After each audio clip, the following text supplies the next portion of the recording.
This breakfast and Shiur is sponsored by Yaakov Ochnona in honor of the Torah HaKdosha. Be'ezrat Hashem, Baruch Hashem, we have the Torah HaKdosha with us day in and day out. Va'erin b'toratecha, lilmod u'lamed, lishmor ve'la'asod. Be'ezrat Hashem, Hashem should give us many opportunities to learn and to al-kayem and to fulfill the mitzvot of the Torah. Just before we continue on with the minhagim that we started, a little thought about the parasha that we read yesterday, Lech Lecha.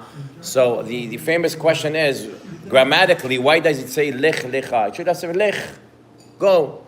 What is Lecha? So many of them Farshim say Lech Lecha is something personal, which means that Kadosh Baruch Hu gave Avraham his personal journey. And at the end, what does Avraham do?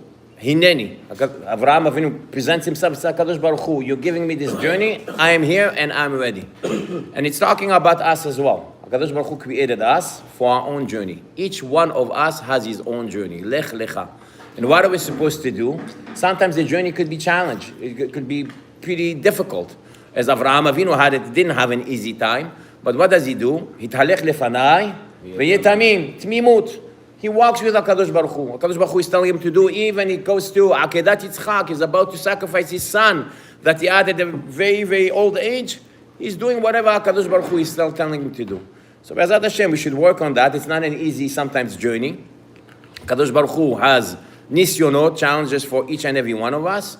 May we look at our model, which is Avraham Avinu, and whenever HaKadosh Baruch Hu is giving us, showing us the way, we should say Hineni.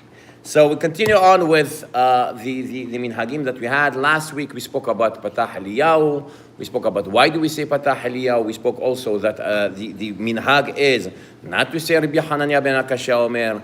As well as we said that the minhag is that when someone is called to the Torah, he's called with his name and his family name. That's the way it's brought down in the Sfarim. And as well, we spoke about Arvit. We said that Arvit, there's a certain, if someone comes late to Arvit, it's a little bit different than Shahrit, and we explained it. Okay, so this week what I want to do is just to follow up what we spoke about. There was a nice discussion regarding the Sidur. What is the Sidur that our ancestors used? Okay, so as I told you, it was really Tefilat HaChodesh. I had a chance to discuss it with Rav David Banon, who is a big Tamid Chacham in Montreal now, in the Bedin of Montreal, originally from Morocco, and he told me he was very, very close to Rabbi Shalom Esas, who was the chief rabbi of Morocco and eventually the chief rabbi of Yerushalayim. He told me Rabbi Shalom, during the week, he used the Sidur Bnei Tzion. Anyone remembers the Bnei Tzion Sidur? The Bnei Tzion Sidur was the Sidur that many used in this. I remember as a child, the Bnei Tzion Sidur, it was published by the Sinai publication, which is in Tel Aviv. Okay, I had even a Bnei Tzion Sidur at home. I misplaced it, but the Bnei Tzion, we have here a Mahzor, we have in our congregation, we still use this Mahzor of Rosh Hashanah. If you look inside, it says Sinai, okay, publishing house, Allenby Road in Tel Aviv. That was the Sidur that was used by many of the Sfarim at that time. And Rabbi Shalom used it back in Morocco. And on Shabbat, he had another Sidur that used Tfilat HaChodesh. Okay, that was what he used. Now, the Sinai Sidur, by the way, is, all of it is based on Tfilat HaChodesh.